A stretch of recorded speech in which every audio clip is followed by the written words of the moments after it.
Friends, എല്ലാവർക്കും നമസ്കാരം. നമ്മുടെ ഇഷ്ടപരമ്പരയുടെ വരാൻ പോകുന്ന ആഴ്ചയിലെ വിശേഷങ്ങളിലേക്ക് ഏവർക്കും സ്വാഗതം. അങ്ങനെ കാവേരിയുടെ ജീവിതത്തിലെ നിർണായക ഘട്ടത്തിലൂടെയാണ് കടന്നു പോകുന്നത്. ഇതേ സമയം രാജേശ്വരി ആത്മഹത്യക്ക് ശ്രമിച്ചതോടുകൂടി നിവൻ വീട്ടിൽ വല്ലാതെ ഒറ്റപ്പെട്ടു പോവാണ്.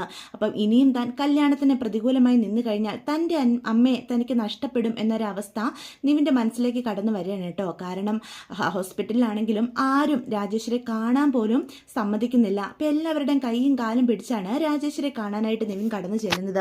അപ്പം നിവിനെ കാണുമ്പോൾ തന്നെ രാജേശ്വരി മുഖം മാറ്റാണ്. തൻ്റെ മകൻ തന്നോട് പറഞ്ഞ ഓരോ വാക്കുകളുമാണ് രാജേശ്വരിയുടെ മനസ്സിലേക്ക് കടന്നു വരുന്നത്. അപ്പം നിവിൻ കരഞ്ഞുകൊണ്ട് അമ്മയുടെ കാലിലേക്ക് പിടിക്കുകയാണ്. അമ്മ എന്തേ കടുങ്കൈ ചെയ്തത്? ഞാൻ എന്തെങ്കിലും പറഞ്ഞെന്ന് കരുതിയാണോ എന്ന് ചോദിച്ച് പൊട്ടിക്കരയാ. അപ്പം നിവിൻ്റെ കണ്ണുനീര് കാണുമ്പം രാജേശ്വരിക്ക് സങ്കടം വരികയാണ്. ഞാൻ പറയുന്നതൊന്നും നിനക്കിപ്പോൾ കേൾക്കാൻ പറ്റില്ലല്ലോ. ഞാൻ നിന്റെ ശത്രുപക്ഷത്തല്ലേ? സ്വന്തം മകൻ തന്നെ അമ്മയെ ശത്രുവായിട്ട് കാണുമ്പോൾ പിന്നെ ഞാൻ എന്തിനാ ജീവിക്കുന്നത്? ഇത്രയും കാലം ഞാൻ ജീവിച്ചത് നിനക്ക് വേണ്ടിയാ. നിനക്ക് എന്നെ ഇനി ആവശ്യമില്ലെങ്കിൽ പിന്നെ ആർക്കാ എന്നെ ആവശ്യം എന്നൊക്കെ രാജേശ്വരി വളരെ ഇമോഷണൽ ആയിട്ട് സംസാരിക്കുകയാണ്. അത് കേൾക്കുമ്പോൾ നിവിനാണെങ്കിൽ നെഞ്ചു പൊട്ടിപ്പോവാണ് കേട്ടോ. കാവേരിയുടെ തിരസ്കരണവും അമ്മയുടെ ഈ അവസ്ഥയും എല്ലാം കൂടി നിവിനാണെങ്കിൽ അമ്മയെ കെട്ടിപ്പിടിച്ച് പൊട്ടിക്കരയാം. അമ്മ കാണിച്ചു തരുന്ന ആരെ വേണമെങ്കിലും ഞാൻ കല്യാണം കഴിക്കാം. എൻ്റെ ഇഷ്ടമോ അനിഷ്ടമോ ഒന്നും അമ്മ ഇനി നോക്കണ്ട. ഞാൻ ജയബാലങ്ങളുടെ മകൾ രാഗിണിയെ കല്യാണം കഴിക്കണം. അതിനുവേണ്ടിയല്ലേ അമ്മ ഇങ്ങനെയൊക്കെ ചെയ്തത്. പക്ഷേ സ്വന്തം ജീവൻ വെച്ചിട്ടാണോ അമ്മയെ കളിക്കേണ്ടത് എന്ന് ചോദിക്കുക. രാഗിണിയുടെ കഴുത്ത് ഞാൻ താലി കെട്ടിക്കോളാം. എനിക്കിനി ഒരു കുഴപ്പമില്ല. ഈ ലോകത്ത് ആരിലും വലുത് എൻ്റെ അമ്മ തന്നെയാണ്. എൻ്റെ അമ്മ എൻ്റെ കൂടെ ഉണ്ടെങ്കിലേ ആരെൻ്റെ കൂടെ ഉണ്ടെങ്കിൽ എനിക്ക് സന്തോഷം ഉണ്ടാകുള്ളൂ എന്നൊക്കെ നിവിൻ പറയാണ്. നിവിൻ്റെ ആ വാക്ക് കേൾക്കുമ്പോൾ രാജേശ്വരിക്ക് സമാധാനമാവുക. താൻ ആഗ്രഹിച്ചതുപോലെ കാര്യങ്ങളൊക്കെ നടക്കുന്നുണ്ട് എന്ന സന്തോഷം രാജേശ്വരിയുടെ മനസ്സിലുണ്ടാകുന്നുണ്ട്. അപ്പം നിവിൻ കല്യാണത്തിന് സമ്മതിച്ചതോടുകൂടി നിവിൻ്റെ അച്ഛനും സമാധാനമാകുവാണ്. ആരുടെ മുന്നിൽ അവർ നാണം കെടേണ്ടി വരില്ല. അങ്ങനെ നിവിൻ്റെ രാഗിണിയുടെയും കല്യാണത്തിനുള്ള ഒരുക്കങ്ങൾ ഇരു കുടുംബത്തിലും തകൃതിയായിട്ട് നടക്കുക. ജയബാലനും സമാധാനമാകുന്നുണ്ട്. തൻ്റെ മകളെ ഇനി ഒരിക്കലും നിവിനൊന്നും പറഞ്ഞ് വേദനിപ്പിക്കില്ല. അവൻ ഇനി അവളെ സ്നേഹിച്ചോളും, ഇല്ലെങ്കിൽ രാജേശ്വരി സ്നേഹിപ്പിച്ചുകൊള്ളും എന്നൊരു ചിന്ത ജയബാലന്റെ മനസ്സിലും കടന്നു വരുന്നുണ്ട്. അതുകൊണ്ട് തന്നെ എല്ലാവരും വളരെ സന്തോഷത്തോടു കൂടി നിവിൻ്റെയും രാഗിണിയുടെയും കല്യാണം ആർഭാടപൂർവ്വം നടത്താനായിട്ടാണ് തീരുമാനിച്ചിരിക്കുന്നത്. അപ്പം നാട് മുഴുവനും വിളിച്ചിട്ടുള്ള കല്യാണമാണ്. ഇതേ സമയം നമ്മുടെ ശാരദയും കുടുംബവും ആ ദിവസം തന്നെയാണ് തിരുവനന്തപുരം എന്ന നഗരത്തിലേക്ക് പറിച്ചു നടാനായിട്ട് തീരുമാനിച്ചിരിക്കുന്നത്. അപ്പം അവരവരുടെ സാധനങ്ങളെല്ലാം പായ്ക്ക് ചെയ്ത് ഒരു വണ്ടി അറേഞ്ച് ചെയ്തിട്ടുണ്ട് വിനീത്. ആ വണ്ടിയിലാണ് തിരുവനന്തപുരത്തേക്ക് പോകാനായിട്ട് തീരുമാനിച്ചിരിക്കുന്നത്. അപ്പോഴും നമ്മുടെ കാവേരി മനസ്സിൽ എന്തൊക്കെയോ കണക്ക് കൂട്ടിയിട്ടുണ്ടെന്ന് ഗംഗയ്ക്കും വിനീതിനും ശാരദയ്ക്കും ഉറപ്പാണ്. അപ്പം ശാരദ പറയുന്നുണ്ട്, മോളെ നീ കരുതുന്ന പോലെ കാര്യങ്ങളൊക്കെ നടക്കുമോ? എത്ര തവണ ആ ജയബാലന് എതിരെ നമ്മൾ പോയതാ, പക്ഷെ എന്തെങ്കിലും ഫലം കണ്ടോ എന്ന് ചോദിക്കുക. ഇതങ്ങനെയല്ല, നമ്മുടെ കയ്യിൽ നിന്നും നഷ്ടപ്പെട്ടു പോയ തെളിവുകളെല്ലാം ചാരുലത മേഡം തിരിച്ചെന്നെ ഏൽപ്പിച്ചിട്ടുണ്ട്. അന്ന് അയാളാ ഒരു ആളെ ഏർപ്പാടാക്കി നമ്മുടെ കയ്യിൽ നിന്നും ആ തെളിവുകളൊക്കെ മോഷ്ടിപ്പിച്ചത്. പക്ഷെ ദൈവം നമ്മുടെ കൂടെയുണ്ട്. അതിനേക്കാൾ ഉപരി നമ്മുടെ അച്ഛൻ്റെ ആത്മാവ് നമ്മുടെ കൂടെയുണ്ട്. അതുകൊണ്ടല്ലേ നഷ്ടപ്പെട്ടു പോയ തെളിവുകൾ നമുക്ക് തന്നെ തിരിച്ചു കിട്ടിയത്. ചാരുലത മേഡം പറഞ്ഞത് ഇന്ന് തന്നെ നമുക്ക് അവകാശപ്പെട്ട പൈസ മേടിച്ച് തരാമെന്നാ. അമ്മ ഒന്നും ഓർത്തും ടെൻഷൻ ആവണ്ട, സമാധാനമായിട്ടിരിക്കുക. നമ്മുടെ നിളക്കുട്ടിയുടെ ഓപ്പറേഷൻ അച്ഛൻ്റെ പണത്തിൽ നിന്ന് തന്നെ നമ്മൾ നടത്തും. അല്ലാതെ അമ്മ ഇങ്ങനെ കരയരുത്. ഇന്ന് എന്തായാലും രണ്ടും കൽപ്പിച്ച് തന്നെയാണ് ഞാൻ ആ കല്യാണ മണ്ഡപത്തിലേക്ക് കയറിപ്പോകാൻ തീരുമാനിച്ചിരിക്കുന്നത്. എൻ്റെ അച്ഛൻ്റെ വിജയത്തിന് വേണ്ടി ഏതറ്റം വരെയും ഞാൻ പോകും. ഇനി എനിക്ക് മരിച്ചു വീഴാനാണ് വിധിയെങ്കിൽ അതും ഞാൻ സന്തോഷപൂർവ്വം സ്വീകരിക്കും. എൻ്റെ അച്ഛനെ തോൽപ്പിക്കാനല്ല, ജയിപ്പിക്കാൻ വേണ്ടി അമ്മ ഞാൻ ഈ ശ്രമിക്കുന്നത് മുഴുവനും. അങ്ങനെ ആ ജയബാലൻ ജയിച്ച് നിൽക്കണ്ട, എൻ്റെ അച്ഛനെ കൊന്നിട്ട് അയാൾ സമാധാനത്തോടെ നിൽക്കണ്ട എന്ന് പറയാം. അത് കേൾക്കുമ്പോഴത്തേക്കും ശാരദ ചോദിക്കുക, നീ എന്തൊക്കെയാ മോളെ പറയുന്നത്? അരവിന്ദേട്ടനെ കൊല്ലുകയോ എന്ന് ചോദിക്കുക. പെട്ടെന്ന് കാവേരി ഒന്നുമില്ലമ്മേ, അതാ അറിയാതെ പറഞ്ഞു പോയതാ എന്നുള്ള രീതിയിൽ വിഷയം മാറ്റുന്നുണ്ട് കേട്ടോ. അപ്പം ഗംഗയും വിനീതും ചോദിക്കുന്നുണ്ട്, കാവേരി ഇത്തവണയെങ്കിലും എന്തേലും നടക്കുമോ? എനിക്കൊരു പ്രതീക്ഷയില്ല എന്ന് ഗംഗ പറയുന്നുണ്ട്. ചേച്ചി എനിക്കും പ്രതീക്ഷ ഉണ്ടോ എന്ന് ചോദിച്ചാൽ അറിയില്ല, പക്ഷെ നമ്മൾ അങ്ങനെ തോറ്റു പോകില്ല ചേച്ചി. നമ്മുടെ അച്ഛൻ നമ്മുടെ കൂടെ തന്നെയുണ്ട്. അയാളെപ്പോലെ ഒരു ചതിയനെ ജയിക്കാൻ അച്ഛൻ ഒരിക്കലും സമ്മതിക്കില്ല. അല്ലെങ്കിൽ കൃത്യസമയത്ത് തന്നെ ചാരുലത മേഡത്തിനെ പോലെ ഒരാൾ ഈ നാട്ടിലേക്ക് ട്രാൻസ്ഫർ ആയി വരാനും നമ്മളെ ഇത്രയധികം സഹായിക്കുകയൊക്കെ ചെയ്തതില്ലേ. ഇന്ന് എന്തായാലും മേഡം നമുക്ക് അനുകൂലമായൊരു വിധി വാങ്ങിത്തരാമെന്ന് തന്നെയാണ് പറഞ്ഞത്. അയാളെ ജയിലിൽ കയറ്റണമെന്നോ ശിക്ഷിക്കണമെന്നോ ഒന്നും നമുക്കില്ല. നമുക്ക് അർഹതപ്പെട്ട പണം അത് അയാൾ തിരിച്ചു തന്നു കഴിഞ്ഞാൽ പിന്നെ നമ്മൾ ഒരിക്കലും അയാളുടെ പിന്നാലെ പോകുന്നില്ലല്ലോ എന്ന് ചോദിക്കാം. നമുക്ക് എങ്ങനെയും നിലയുടെ ഓപ്പറേഷൻ നടത്തണ്ടേ? ആ കാശ് കിട്ടുവാണെങ്കിൽ നമുക്കത് എത്രമാത്രം ഉപകാരമായിരിക്കും, അല്ലെങ്കിൽ നമ്മുടെ കയ്യിൽ നിന്ന് എവിടെ നിന്നാ ചേച്ചി കാശ് എന്നൊക്കെ ചോദിക്കുകയാണ് നമ്മുടെ കാവേരി. അപ്പൊ കാവേരി പറയുന്ന ഓരോ കാര്യങ്ങളും സത്യമാണെന്ന് നിവിനും ഗംഗയ്ക്കും അറിയാം. സോറി, നിവിനല്ല, വിനീതിനും ഗംഗയ്ക്കും അറിയാം. അങ്ങനെ അവരെല്ലാവരും കൂടിയാണ് കേട്ടോ കല്യാണ മണ്ഡപത്തിലേക്ക് കയറി ചെല്ലുന്നത്. ആ കൃത്യസമയത്ത് തന്നെ ചാരുലത മേഡോ വന്നിട്ടുണ്ട്. അപ്പൊ കല്യാണ കാര്യങ്ങളൊക്കെ തകൃതിയായിട്ട് നടക്കുന്നുണ്ട്. ചെറുക്കനും പെണ്ണും മണ്ഡപത്തിൽ കയറി ഇരിക്കുന്നുണ്ട്. മുഹൂർത്തത്തോട് അടുത്തിട്ടുണ്ട് കേട്ടോ. ജയപാലനും പ്രവീണയും രാജേശ്വരിയും അതുപോലെ തന്നെ നിവിന്റെ അച്ഛനും ഒക്കെ ഒരുപാട് സന്തോഷത്തോടു കൂടി ആ മംഗള മുഹൂർത്തത്തെ സാക്ഷിയാകാനായിട്ട് വരന്റെയും വധുവിന്റെയും അടുത്ത് തന്നെ നിൽക്കുന്നുണ്ട് കേട്ടോ. പെട്ടെന്നാണ് കാവേരിയും കുടുംബവും അങ്ങോട്ട് വരുന്നത് ജയപാലന്റെ ശ്രദ്ധയിൽ പെടുന്നത്. ഇനി ഇവരെന്നെ കാണിക്കാനാണ് ഇങ്ങോട്ട് കയറി വന്നത് എന്നുള്ള രീതിയിൽ ജയപാലൻ കാവേരിയുടെ നേർക്ക് ചെല്ലാണ്. നീ എന്തിനാ ഇങ്ങോട്ട് വന്നത്? നിന്നെ അതിന് കല്യാണം ക്ഷണിച്ചിട്ടുണ്ടോ എന്ന് ചോദിക്കാം. എന്താ, ക്ഷണിക്കാത്ത കല്യാണത്തിന് കാവേരി വന്നിട്ടുണ്ടെങ്കിൽ വെറുതെ ആവില്ല എന്ന് ജയപാലൻ അറിയായിരിക്കുമല്ലോ എന്ന് കാവേരി ചോദിക്കുകയാണ്. വെല്ലുവിളിക്കുന്നത് പോലെയുള്ള കാവേരിയുടെ ശബ്ദം കേൾക്കുമ്പം ജയപാലന് ദേഷ്യം വരിക. ദേ, എനിക്ക് നിന്നോട് മത്സരിക്കാനോ തർക്കിക്കാനോ നേരമില്ല. ഇന്ന് എന്റെ മകളുടെ ജീവിതത്തിലെ ഏറ്റവും മംഗളമായൊരു നിമിഷമാണ്. അതിന് സാക്ഷിയാക്കാൻ നീ ഇവിടെ ഉള്ളത് എനിക്ക് സന്തോഷം തന്നെയാ. പക്ഷെ ഇവിടെ വന്ന് പ്രശ്നം ഉണ്ടാക്കാനാ നോക്കുന്നതെങ്കിൽ ഇത്രയും നാൾ നീ ചെയ്തു കൂട്ടിയതൊക്കെ നിന്റെ പ്രായത്തെ കരുതി ഞാനങ്ങ് ക്ഷമിച്ചു. ഇതങ്ങനെ ആയിരിക്കില്ല. അത് കേൾക്കുന്ന കാവേരി പറയും, ഞാൻ ഇത്രയും നാളും എന്ത് ചെയ്തെന്നാ താൻ ഈ പറയുന്നത്? താൻ ക്ഷമിക്കുകയും വേണ്ട. എന്റെ മുന്നിൽ തോറ്റു പോകാതിരിക്കാൻ താൻ ചെയ്തു കൂട്ടിയതും എന്തൊക്കെയാണെന്ന് എനിക്ക് വ്യക്തമായിട്ട് അറിയാടോ. എന്റെ അച്ഛന്റെ ഫോണും ഡയറിയും താൻ മോഷ്ടിപ്പിച്ചത് ഉൾപ്പെടെ എന്ന് പറയാണ്. അത് കേൾക്കുന്ന ജയപാലന് നല്ല ദേഷ്യം വരികയാണ്. ദേ, ആവശ്യമില്ലാതെ ഇവിടെ വന്ന് പ്രശ്നം ഉണ്ടാക്കാനാ നിനക്ക് നീ വന്നിട്ടുള്ളതെങ്കിൽ ഈ നിമിഷം ഇറങ്ങിപ്പോക്കണം, അല്ലെങ്കിൽ എന്ത് ചെയ്യുകയെന്ന് ജയപാലിന് അറിയാൻ പാടില്ല എന്ന് പറയാൻ കേട്ടോ. ദേ, എന്റെ മകളുടെ കല്യാണമാണ്, അതിനെന്തേലും ദോഷം വരുന്ന രീതിയിൽ നിന്റെ ഭാഗത്തു നിന്നുണ്ടായി കഴിഞ്ഞാൽ സത്യമായിട്ടും നിന്റെ കുടുംബത്തെ മുഴുവനും ഞാൻ തകർക്കും എന്നൊക്കെ ജയപാലനും വെല്ലുവിളിക്കാം. അപ്പൊ വലിയ ശബ്ദമില്ലാത്ത കാവേരിക്ക് മാത്രം കേൾക്കാൻ പാകത്തിനാണ് കേട്ടോ വരുന്നത്. പെട്ടെന്ന് കാവേരി നല്ല ശബ്ദത്തിൽ തന്നെ വരുന്നത്. അങ്ങനെ ജയപാലനെ കണ്ട് പേടിച്ചോടാനായിട്ടല്ല കാവേരിയും കുടുംബവും ഇവിടെ വന്നിട്ടുള്ളത്. ഞാനിവിടെ വന്നിട്ടുണ്ടെങ്കിൽ എൻ്റെ അച്ഛൻ അവകാശപ്പെട്ട പണം, എൻ്റെ അച്ഛനെ ചതിച്ച് താൻ നേടിയെടുത്ത പണം, അതൊന്നും പോരാഞ്ഞിട്ട് ആ പാവത്തിന് അവസാനം കൊലയ്ക്ക് കൊടുത്തില്ലടോ എന്നും ചോദിച്ച് കാവേരി ദേഷ്യപ്പെടുകയാണ് കേട്ടോ. പെട്ടെന്നാണ് SI ചാരുലതയും അങ്ങോട്ട് വരുന്നത്. എന്താ മേഡം, ഇവളെ പോലെയുള്ളവര് ഇവരെ വന്ന് പ്രശ്നം ഉണ്ടാക്കുന്നത് മേഡത്തിന് കാണാൻ കഴിയുന്നില്ലേ എന്ന് ചോദിക്കാം. ഇന്ന് എൻ്റെ മകളുടെ കല്യാണമായതുകൊണ്ടാ ഇത്ര ക്ഷമയോടെ മര്യാദയോടെ ഞാൻ സംസാരിക്കുന്നത്. എൻ്റെ ഭാഗത്തു നിന്നും ഇനി ഇതുണ്ടാവണമെന്നില്ല. മേഡം ഇത് കാണുന്നില്ലേ, ഇവളെ ഇവിടെ വന്ന് പ്രശ്നം ഉണ്ടാക്കുന്നതിന് ഇപ്പോൾ തന്നെ അറസ്റ്റ് ചെയ്യണം എന്ന് പറയാം. അത് കേൾക്കുന്ന ചാരുലത പറയും, അറസ്റ്റ് ചെയ്യേണ്ടത് ആരെയാണെന്നൊക്കെ വ്യക്തമായിട്ട് ഞങ്ങൾക്ക് മനസ്സിലായിട്ടുണ്ട് മിസ്റ്റർ ജയപാല.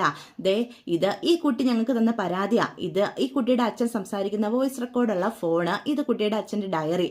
ഇതിൽ തനിക്കെതിരെയാണല്ലോ സകല തെളിവുകളും നിൽക്കുന്നത് എന്ന് ചോദിക്കാം. പെട്ടെന്ന് താൻ മോഷ്ടിച്ചുകൊണ്ട് വരണം എന്ന് പറഞ്ഞ സാധനങ്ങളൊക്കെ SIയുടെ കയ്യിലിരിക്കുമ്പം ജയപാലൻ ഒരു ഞെട്ടലുണ്ടാകുന്നുണ്ട്. കല്യാണ തിരക്കിനിടയിൽ ആ സാധനങ്ങളൊക്കെ കൈപ്പറ്റാൻ ജയപാലൻ ശ്രദ്ധിച്ചുമില്ല. തൻ്റെ ഭാഗത്തു നിന്ന് ഇങ്ങനൊരു പിഴവ് സംഭവിച്ചല്ലോ എന്നോർത്ത് ജയപാലൻ ഒന്ന് അടിപതറി നിൽക്കുന്നുണ്ട് കേട്ടോ. പെട്ടെന്ന് രാജേശ്വരി അടുത്തേക്ക് വന്ന് ചോദിക്കാം, ജയപാലേട്ടാ, എന്താ ഇവിടെ പ്രശ്നം? മുഹൂർത്തമാകാറായി, ഇവളെന്തിനാ ഇവിടെ വന്നത്? ഇവളെയൊക്കെ നിങ്ങൾ കല്യാണം ക്ഷണിച്ചിട്ടുണ്ടോ എന്ന് ചോദിക്കാം. രാജേശ്വരിയോട് പറയും, ഒരു പ്രശ്നമില്ല രാജേശ്വരി, വലിഞ്ഞു കയറി അങ്ങനെ ചില പട്ടികളൊക്കെ വരും, പക്ഷെ നമ്മൾ അതൊന്നും വകവയ്ക്കാൻ പോകരുത്. ഇപ്പോൾ തന്നെ ഞാൻ അങ്ങോട്ട് വന്നോളാം എന്ന് പറയാൻ കേട്ടോ. അപ്പോൾ പെട്ടെന്ന് കാവേരി മാത്രമല്ല, കാവേരിയുടെ മുഴുവൻ കുടുംബവും അവിടെ ഉണ്ട്. പിന്നാലെ തന്നെ എല്ലാവരും വരുന്നത് എല്ലാവരുടെയും ശ്രദ്ധയിൽപ്പെടുന്നുണ്ട്. കാര്യം എന്തോ നിസ്സാരമല്ല എന്ന് ബോധ്യപ്പെടുന്നും ചെയ്യുന്നുണ്ട് കേട്ടോ. പെട്ടെന്ന് കാവേരി പറയും, ഞാനിവിടെ വന്നത് വെറുതെ ഒന്നുമല്ല, ഇയാൾ എൻ്റെ അച്ഛനെ പറ്റിച്ചുണ്ടാക്കിയ കാശ് അതെനിക്ക് കിട്ടിയേ പറ്റൂ, അതുകൊണ്ടേ ഞാൻ പോകത്തുള്ളൂ എന്ന് പറയാം. SI ചാരുലത പെട്ടെന്ന് തന്നെ നമ്മുടെ അരവിന്ദൻ്റെ വോയിസ് എല്ലാവരും ഓണാക്കി വെക്കാണ് കേട്ടോ. അപ്പോൾ അത് കേൾക്കുമ്പോഴത്തേക്കും ഞെട്ടിത്തെറിച്ച് നിൽക്കുക. നാട്ടിലെ സകല നാട്ടുകാരും ഉണ്ട്. അരവിന്ദനെ പറ്റിച്ചാണ് ജയപാലൻ ആ തോട്ടം മേടിച്ചതെന്ന് രാജേശ്വരി ഉൾപ്പെടെ അവിടെ നിന്ന് സകല ആൾക്കാർക്കും ബോധ്യപ്പെടുകയാണ്. അപ്പം നിവിൻ്റെ മുഖഭാവം മാറി മാറി വരുന്നത് രാഗിണിയുടെ ശ്രദ്ധയിൽ പെടുന്നുണ്ട്. നിവിൻ്റെ തന്നോട് അവജ്ഞയും ദേഷ്യവും മാത്രം വരുന്നത് ഞെട്ടലോട് കൂടിയാണ് കേട്ടോ രാഗിണി നോക്കി നിൽക്കുന്നത്. ഇതല്ലാതെ മറ്റെന്ത് തെളിവാണ് ഉള്ളത്? ഇതൊക്കെ ഇന്നത്തെ കാലത്ത് എങ്ങനെ വേണമെങ്കിലും ഉണ്ടാക്കിയെടുക്കാവുന്നതാ. അതുകൊണ്ട് ഈ ഒരു തെളിവിന്റെ ബേസിലാണോ എന്നെ അറസ്റ്റ് ചെയ്യാനായിട്ട് മേഡം ഇവളെയും കൂട്ടി ഇങ്ങോട്ട് വന്നത് എന്ന് ചാരുലതയോട് ചോദിക്കുന്നുണ്ട്. പെട്ടെന്ന് ചാരുലത മേഡം പറയും, ഒരിക്കലുമല്ല, തെളിവുകളൊക്കെ തനിക്ക് എങ്ങനെ എതിരാണെന്ന് തനിക്ക് ഇപ്പം തന്നെ കാണിച്ചു തരാടോ എന്ന് പറയാം. പെട്ടെന്ന് അങ്ങോട്ട് നമ്മുടെ ശിവരാമേട്ടനും അതുപോലെ തന്നെ ജയപാലൻ കൈയൊടിച്ച ബാങ്ക് മാനേജരും എല്ലാവരും അങ്ങോട്ടേക്ക് വരികയാണ് കേട്ടോ. അവരെ രണ്ടുപേരും കാണുമ്പം കാര്യങ്ങളൊക്കെ കൈവിട്ടു പോയി എന്ന് ജയപാലന് ബോധ്യപ്പെടുക. ആ നാട്ടുകാരെല്ലാവരും കേൾക്കെ ശിവരാമേട്ടനും അതുപോലെ തന്നെ ബാങ്ക് ബാങ്ക് മാനേജറും സകല കാര്യങ്ങളും ബോധ്യപ്പെടുത്താണ്. ശിവരാമൻ അരവിന്ദനെ പറ്റിച്ച് ജയബാലൻ ചെയ്ത കാര്യങ്ങളെല്ലാം വിളിച്ചു പറയുമ്പോൾ അരവിന്ദന്റെ പേരിൽ വന്ന പണം മുഴുവനും ജയബാലൻ ബാങ്കിൽ നിന്ന് മേടിച്ചുകൊണ്ട് പോയ കാര്യങ്ങളൊക്കെ നമ്മുടെ ബാങ്ക് മാനേജറും വെളിപ്പെടുത്തുന്നുണ്ട്. അത് കേൾക്കുന്ന നാട്ടുകാരൊക്കെ ജയബാലന്റെ യഥാർത്ഥ മുഖം എന്താണെന്ന് മനസ്സിലാക്കി മൂക്കത്ത് വിരൽ വെക്കുകയാണ് കേട്ടോ. പെട്ടെന്ന് എല്ലാം നഷ്ടപ്പെട്ടു പോവാണോ എന്ന് മനസ്സിലാക്കുന്ന ജയബാലന് ദേഷ്യം വരികയാണ്. ദേ ഇവിടെ വന്ന് അനാവശ്യം പറഞ്ഞാലുണ്ടല്ലോ, ഈ ജയബാലൻ ആരാണെന്ന് നിങ്ങൾ അറിയും. ഇവിടെ വന്ന് ഇങ്ങനെയൊക്കെ വിളിച്ചു പറഞ്ഞത് ഈ ജയബാലന്റെ തട്ടകത്തിലാ. മേഡം, എൻ്റെ മകളുടെ കല്യാണമോ, അത് മുടക്കാൻ ആരെ ഞാൻ സമ്മതിക്കില്ല എന്ന് പറയാൻ കേട്ടോ. പെട്ടെന്ന് SI പറയും, തനിക്കെതിരെ അറസ്റ്റ് വാറന്റുണ്ട്, തന്നെ ഇപ്പം തന്നെ അറസ്റ്റ് ചെയ്യാനാണ് ഞങ്ങൾ ഇവിടെ വന്നിരിക്കുന്നത്. അതല്ല, തനിക്ക് കേസ് ഒതുക്കി തീർക്കണമെന്നുണ്ടെങ്കിൽ ആ തോട്ടത്തിന്റെ ന്യായമായ വില, അതായത് ഈ കുട്ടികളുടെ അച്ഛൻ തനിക്ക് അയച്ചു തന്ന പണം, അത് ഇവർക്ക് തിരിച്ചു കിട്ടണം. തനിക്കിതിൽ ഏതാണ് ശരിയെന്ന് തോന്നുന്നതെന്ന് വെച്ചാൽ അത് ചെയ്യാം. അതല്ല, തനിക്ക് കാശ് കൊടുക്കാൻ മടിയാണെന്നുണ്ട്, തനിക്കെതിരെയുള്ള അറസ്റ്റ് വാറന്റുമായിട്ട് ഞങ്ങൾ മുന്നോട്ട് പോകും എന്ന് SI ചാരുലത തീർത്തു പറയാണ്. ഇങ്ങനെയൊരു സന്ദർഭത്തിൽ തന്നെ ശരിക്കും പൂട്ടിയിട്ടിരിക്കുകയാണ് കാവേരി എന്ന് ജയബാലൻ ബോധ്യപ്പെടുക. അപ്പൊ കാര്യങ്ങളൊക്കെ ഏകദേശം ബോധ്യപ്പെട്ട രാജേശ്വരി പെട്ടെന്ന് ഇറങ്ങി വരികയാണ്. അരവിന്ദേട്ടൻ എനിക്ക് എൻ്റെ സ്വന്തം സഹോദരനെ പോലെയാണ്. ആ മനുഷ്യനെ ചതിച്ചിട്ടാണോ ജയബാലേട്ടാ നിങ്ങൾ ഇത്രയൊക്കെ ചെയ്തു കൂട്ടിയത്? ഇനി നിങ്ങളുടെ മകളുമായിട്ടുള്ള ബന്ധത്തിൽ എനിക്ക് താല്പര്യമില്ല. എന്ത് വിശ്വസിച്ചാ എൻ്റെ മകനെ നിങ്ങളുടെ മകളുടെ ഭർത്താവാക്കുന്നത്?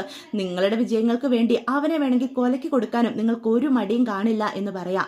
അപ്പൊ രാജേശ്വരിയുടെ ആ വാക്കുകൾ കേട്ടുന്ന ജയബാലന് നല്ല ദേഷ്യം വരിക. ദേ രാജി, നീയും കൂടി എന്നെ ഭ്രാന്ത് പിടിപ്പിക്കരുത്. ഇവൾ ഇവിടെ വന്ന് എന്തൊക്കെയോ വിളിച്ചു പറയുന്നു എന്നും കരുതി അതൊക്കെ സത്യമാകുന്നത് എങ്ങനെയാ എന്ന് ചോദിക്കാം. പെട്ടെന്ന് SI ആണെങ്കിൽ ഇത്രയും തെളിവുകൾ തനിക്കെതിരായിട്ടും തന്റെ ഈ അഹങ്കാരം ഉണ്ടല്ലോ, അതാണ് കേട്ടോ എന്നെ ഞെട്ടിക്കുന്നത് എന്ന് പറയണം. തന്നെ കൊണ്ട് പോകാനാണ് ഞാൻ വന്നിരിക്കുന്നത് എന്ന് പറഞ്ഞ് അറസ്റ്റ് ചെയ്യാനായിട്ട് തുടങ്ങുമ്പോഴത്തേക്കും ജയബാലൻ ആണെങ്കിൽ വേറെ നിക്കക്കളി ഇല്ലാതെ പൈസ കൈമാറാമെന്ന് പറയുന്നുണ്ട് കേട്ടോ. ദേ ഇനി ഇവിടുന്ന് ഇപ്പൊ തന്നെ പൊക്കോണം എന്ന് പറയാം. അപ്പൊ ഈ കാര്യങ്ങളെല്ലാം കേട്ടും കണ്ടു നിൽക്കുന്ന ശാരദ ജയബാലന്റെ നേർക്ക് നേക്കുക. അപ്പം തന്റെ അരവിന്ദേട്ടൻ നെഞ്ചുപൊട്ടി മരിച്ചത് ജയബാലൻ കാരണമാണെന്ന് ശാരദയ്ക്ക് ബോധ്യപ്പെടുക. എൻ്റെ അരവിന്ദേട്ടനെ കൊന്ന താനൊന്നും ഒരിക്കലും ഗതി പിടിക്കില്ലടോ എന്ന് പറഞ്ഞ് കോളറി പിടിച്ച് കുത്തി പിടിക്കാണ് കേട്ടോ ശാരദ. എന്നിട്ട് പ്രാഗാണ്. അപ്പൊ അതോട് കാണുമ്പോൾ ജയബാലന്റെ പിടി വിടുക. അതെ, അരവിന്ദനെ കൊന്നത് ഞാനാ. അവന്റെ പണവും പൈസയും എല്ലാം ഞാൻ തട്ടിയെടുത്തു. നിനക്കൊക്കെ എന്ത് ചെയ്യാനായിട്ട് സാധിക്കും എന്നും പറഞ്ഞ് ഭ്രാന്ത് പിടിച്ച പോലെ അയാളെ പെരുമാറുകയാണ്. അയാളുടെ പെരുമാറ്റം കൂടി കാണുമ്പോൾ നാട്ടുകാർക്ക് എല്ലാവർക്കും ബോധ്യപ്പെടുക ഇതിന്റെ എല്ലാം പിന്നിൽ ജയബാലൻ തന്നെയാണെന്ന് കേട്ടോ. അങ്ങനെ അയാൾ കാശ് കൊടുക്കുന്നുണ്ടല്ലോ. അപ്പം ആ ചെക്കും മേടിച്ചുകൊണ്ട് കാവേരിയും കുടുംബവും അവിടുന്ന് പോവാം. താൻ ഇനിയും ഞങ്ങളുടെ പിന്നാലെ വന്നാൽ തന്നെ ഒരിക്കലും സമാധാനത്തോടെ വിടാൻ ഞങ്ങൾ ഉദ്ദേശിക്കില്ലടോ എന്ന് കാവേരി പറയുന്നുണ്ട്. അപ്പൊ പകമുറ്റിയ പാമ്പിനെ പോലെയാണ് ജയബാലൻ അവിടെ നിൽക്കുന്നത്. നീയൊക്കെ എവിടെ പോയി ജീവിച്ചാലും നിന്റെയൊക്കെ പിന്നാലെ തന്നെ ജയബാലൻ ഉണ്ടാകുപടി. നീയൊക്കെ സ്വസ്ഥത എന്തെന്നറിയാതെ ഈ ജയബാലന്റെ കാൽ കീഴിൽ വന്നു. ഇന്ന് നീ എന്നോട് ചെയ്തത് ഒരിക്കലും ഞാൻ മറക്കത്തില്ലടി എന്നും പറഞ്ഞ് ജയബാലൻ പകയോടുകൂടിയാണ് നിൽക്കുന്നത്. രാഗിണിയുടെ കണ്ണീരും രാജേശ്വരിയുടെ വാക്കുകളും എല്ലാവരുടെ മുന്നിൽ നാണം കെട്ട് നിൽക്കേണ്ട അവസ്ഥയും എല്ലാം കൂടി അയാളെ ഒരു ഭ്രാന്തനാക്കി തീർത്തിരിക്കുകയാണെന്ന് വേണമെങ്കിൽ പറയാട്ടോ. പക്ഷെ നമ്മുടെ കാവേരി പറയുന്നുണ്ട്, സത്യം ഞങ്ങളുടെ കൂടെയാ. ഞങ്ങളുടെ അച്ഛൻ കഷ്ടപ്പെട്ടുണ്ടാക്കിയ പണവാ താൻ തിരിച്ചു തന്നത്, അല്ലാതെ ഇത് തന്റെ ഔദാര്യമൊന്നുമല്ല. എൻ്റെ അച്ഛനെ പറ്റിച്ച് താൻ കുറെ ഉണ്ടാക്കിയിട്ടുണ്ടെന്ന് ഞങ്ങൾക്കറിയാം. തന്നോട് തർക്കിച്ച് സമയം കളയാൻ ഞങ്ങളുടെ മുന്നിൽ സമയവും ഇല്ല. ഇനിയും താൻ ഞങ്ങളുടെ പിന്നാലെ വന്നു കഴിഞ്ഞാൽ എതിരെ നിൽക്കുന്നത് കാവേരിയാണെന്ന് തനിക്കും ഓർമ്മ വേണം എന്നും പറഞ്ഞ് നല്ല മാസ ഡയലോഗൊക്കെ പറഞ്ഞിട്ടാണ് കാവേരി അവിടുന്ന് പോകുന്നത്. അമ്മയെ ഒരു വിധത്തിൽ പിടിച്ചുകൊണ്ടാണ് കേട്ടോ അവരെല്ലാവരും കൂടി പോകുന്നത്. അങ്ങനെ അവര് പുഷ്പവാടിയുടെ യാത്ര പറഞ്ഞ് തിരുവനന്തപുരത്തേക്ക് യാത്രയാകാണ്. ഇതേസമയം രാജേശ്വരിയുടെ കാല് പിടിക്കുന്നുണ്ട് കല്യാണം മുടക്കാതിരിക്കാൻ. പക്ഷെ രാജേശ്വരിയും കടുത്ത തീരുമാനത്തിൽ തന്നെയാണ്. തന്റെ മകൻ ഇത്രയും രാഗിണിയുമായിട്ടുള്ള കല്യാണത്തിന് എതിരെ നിന്നത് എന്തുകൊണ്ടാണെന്ന് രാജേശ്വരിക്കും ഏകദേശം ബോധ്യപ്പെടുക. താൻ കണ്ടതിനും കേട്ടതിനും ഒക്കെ അപ്പുറം ഒരുപാട് ദുഷ്ടനായിട്ടുള്ള ഒരു വ്യക്തിയാണ് തന്റെ ജ്യേഷ്ഠനെന്ന് രാജേശ്വരിക്ക് മനസ്സിലാകുകയാണ്. അതുകൊണ്ട് തന്നെ ഈ കല്യാണം വേണ്ട എന്നും പറഞ്ഞ് നിവിനെയും പിടിച്ചുകൊണ്ട് രാജേശ്വരിയും ഭർത്താവും കൂടി മണ്ഡപത്തിൽ നിന്ന് ഇറങ്ങി പോകുമ്പോൾ രാഗിണിയാണെ പൊട്ടിക്കരഞ്ഞുകൊണ്ടാണ് നിൽക്കുന്നത്. രാഗിണി പെട്ടെന്ന് ജയബാലന്റെ അടുത്തേക്ക് ചെല്ലാണ്. അച്ഛാ, അവളെ വെറുതെ വിടാൻ പാടില്ല. ആ കാവേരി അവൾ ഒറ്റ ഒരുത്തി കാരണമാ നിവിൻ എന്നെ വേണ്ടെന്ന് വെച്ചത്. അതുപോലെ രാജേശ്വരി അപ്പച്ചി നമ്മളുമായിട്ടുള്ള ബന്ധം മുഴുവൻ മുറിച്ചിട്ട് പോയത്. അവൾ എവിടെയാണെങ്കിലും സ്വസ്ഥതയോടെ ജീവിക്കാൻ പാടില്ല അച്ഛാ. എന്റെ കണ്ണിൽ നിന്ന് ഒഴുകിയ കണ്ണുനീര് അവളുടെ കണ്ണിൽ നിന്ന് ഒഴുകണം എന്ന് പകയോട് കൂടി പറയാം. തന്റെ മകളെ നെഞ്ചോട് ചേർത്ത് ആ കല്യാണ മണ്ഡപത്തിൽ മുടങ്ങിയ കല്യാണ മണ്ഡപത്തിൽ ഇങ്ങനെ ജയബാലൻ നിൽക്കുകയാണ്. അപ്പം കാവേരിയുടെ പിന്നാലെ തന്നെ അയാളും കൂടുന്നുണ്ട് കേട്ടോ. ഇനി സ്വസ്ഥമായിട്ട് അവരെ ജീവിക്കാൻ അനുവദിച്ചുകൂടാ എന്നുള്ള രീതിയിൽ ഇത്രയും നാളും കണ്ട ജയബാലനൊന്നുമല്ല, അതിലും പകയോട് കൂടിയാണ് അവരുടെ പിന്നാലെ തന്നെ ചെല്ലുന്നത്. അപ്പൊ അവർ തിരുവനന്തപുരത്ത് ചെല്ലുന്നതിന് മുന്നേ തന്നെ ജയപാലൻ അവിടെ ചെല്ലുകയും അവർക്ക് താമസിക്കാൻ റെഡിയാക്കി വെച്ചിരിക്കുന്ന വീട് അവർക്ക് കിട്ടാത്ത രീതിയിൽ അയാൾ അവിടെ പ്രശ്നങ്ങൾ സൃഷ്ടിക്കുകയും ഒക്കെ ചെയ്യുന്നുണ്ട്. അങ്ങനെ നമ്മുടെ കാവേരിയും കുടുംബം അവിടെ ചെല്ലുമ്പോൾ തന്നെ ആ വീട് അവർക്ക് നിഷേധിക്കപ്പെടുന്നുണ്ട്. അപ്പം ജയപാലൻ തൻ്റെ പിന്നാലെ ഉണ്ടെന്ന് കാവേരിക്ക് ബോധ്യപ്പെടുന്നുണ്ട്. പക്ഷെ അങ്ങനെ ഇങ്ങനെയൊന്നും നമ്മുടെ കാവേരി തോറ്റു കൊടുക്കില്ലല്ലോ.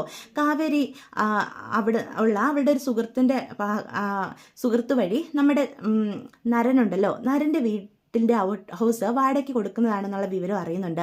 അങ്ങനെ മുത്തശ്ശനെയും മുത്തശ്ശിയും കാണാൻ കാവേരി കുടുംബമായിട്ട് അവിടെ ചെല്ലുന്നതും സംസാരിക്കുന്നതും ഒക്കെ കാണാനായിട്ട് സാധിക്കും. മുത്തശ്ശന് അത് അരവിന്ദന്റെ കുടുംബമാണെന്ന് മനസ്സിലാകുന്നത് കൊണ്ട് തന്നെ നരന്റെ എതിർപ്പുകളെ അവഗണിച്ചുകൊണ്ട് കാവേരിക്ക് താമസിക്കാൻ ആ ഔട്ട് ഹൗസ് നൽകുന്നുണ്ട്. പിന്നീട് നരൻ ഈ കാര്യങ്ങളൊക്കെ അറിയുമ്പോൾ വലിയ പ്രശ്നങ്ങളൊക്കെ സൃഷ്ടിക്കുന്നുണ്ടെങ്കിലും ജയപാലന്റെ സകല വൃത്തികേടുകളിൽ നിന്നും ക്രൂരതയിൽ നിന്നും നമ്മുടെ കാവേരിയും കുടുംബത്തെയും നരൻ സംരക്ഷിച്ച് നിർത്തുന്നതും ഇനി നമ്മുടെ കാവേരിയുടെയും നരൻ്റെയും ജീവിതമാണ് കേട്ടോ കൂടുതലും കാണിക്കാനായിട്ടൊക്കെ പോകുന്നത്. അപ്പോൾ ഇതൊക്കെയാണ് വരുമായിട്ട് ചില വിശേഷങ്ങൾ. അപ്പോൾ വീഡിയോ ഇഷ്ടപ്പെടുവാണെങ്കിൽ ചാനലൊന്ന് സബ്സ്ക്രൈബ് ചെയ്യാൻ മറക്കരുത്, ലൈക്ക് ചെയ്യാനും ഹൈപ്പ് ചെയ്യാനൊന്നും ആരും മറന്നു പോകരുത് കേട്ടോ. അപ്പോൾ എല്ലാവർക്കും